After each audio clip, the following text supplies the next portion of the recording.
I'm Nadia Elghamry at Estates Gazette. I'm at King's Cross Central and I'm just about to take a tour of Argent's £2 billion regeneration scheme and find out how its plans are progressing.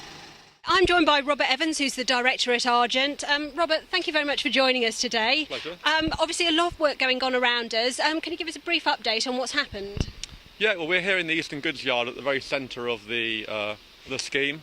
So to my right and behind you, we're refurbishing the granary complex for the University of the Arts, who are moving in September 2011. We're going to finish our works in the early part of 2011, and the university will move in and do their fit out. Well, we're standing here at the southern end of King's Cross Central, so it's the start of our 67 acres. And what you can see behind you is Network Rail are building their new Western Concourse. That will be finished before the Olympics. And the steels are going up. And beneath that new concourse is a brand new underground station, which is really nearly finished. And in fact, they're holding a party event this week. And also we're doing works to the Great Northern Hotel, which you can see, the Grade 2 listed hotel. And also just done a deal with a hotelier to turn the hotel back into a boutique hotel, again in time for the Olympics. So an awful lot happening here at the interchange, and a lot of those works are due to finish before the Olympics in 2012. And who is that operator for the hotel? That's a big secret at the moment, and we're just going through that with the funding partner, which is the RAM Group, and they're carefully putting together an operator package. But it will be quite an interesting lineup in terms of a hotel in London, a new offering we think for London, and very much a boutique hotel, but more on that to come, I'm afraid. There's been quite a bit of talk about a change of use to student accommodation. Can you tell us what prompted that and when we might see a planning permission go in? Well, there's no change of use. I mean, the outline permission we have always allowed for student housing, and we have been looking at that. We've now just agreed some terms with a partner to deliver a student housing in 2012. That's pretty tight. That means getting a planning application in the early part of next year, which we're now working towards. We're working with Glenn Howells Architects on that. And that application we hope will be submitted in the spring of next year to get the building on site later that year and up for 2012. And that's not directly tied to the University of the Arts, but obviously with a major London university moving into the scheme, it does seem sensible to provide some student housing, and London is short of student housing as well.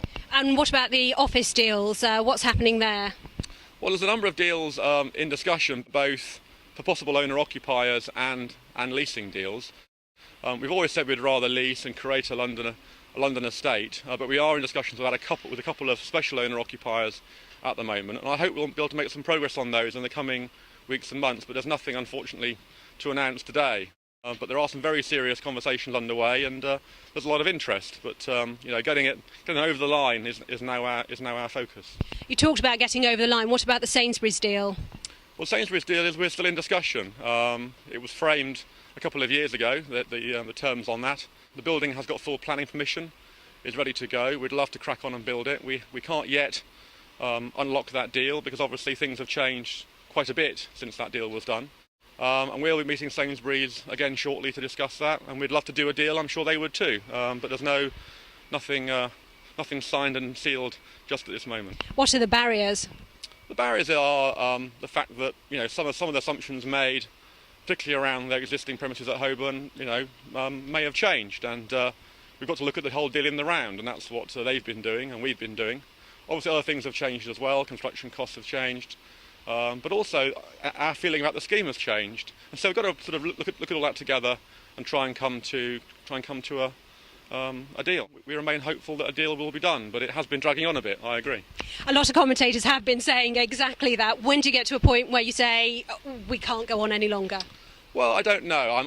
I'm loath to put a line in the sand on that. I guess, if somebody else comes along and says we'd like that building, that might draw the line for us. Or it may become clear that there simply is too big a gap. I don't know. I don't think it's appropriate to put an artificial line down.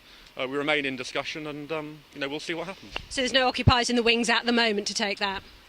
There is somebody we have in mind that could be suitable for that building, but it's early days on that. So these are the gas holders. There's 4. One of them still standing, and 3 are in pieces. That's called the triplet, the triplet gas holders, and they're all Grade 2 listed, and they're all part of the future for King's Cross. The one that you can still see standing, that's gas holder number 8, and that's going to be moved north of the canal. That's going to become a new public space and community space and event space, and we've got a competition running on that at the moment, and we're going to announce the winner on that design competition next week. The triplet is going to be the housing for some residential flats, maybe 150 or so flats, again north of the canal. Going to be really quite unique places to live in new buildings inside the frames of the gas holders. It's probably not part of the first phase, but they are very much part of the vision for the mixed-use development. So that was King's Cross Central. It's a grand scheme, they've got grand plans. Now all Argent has to do is build it.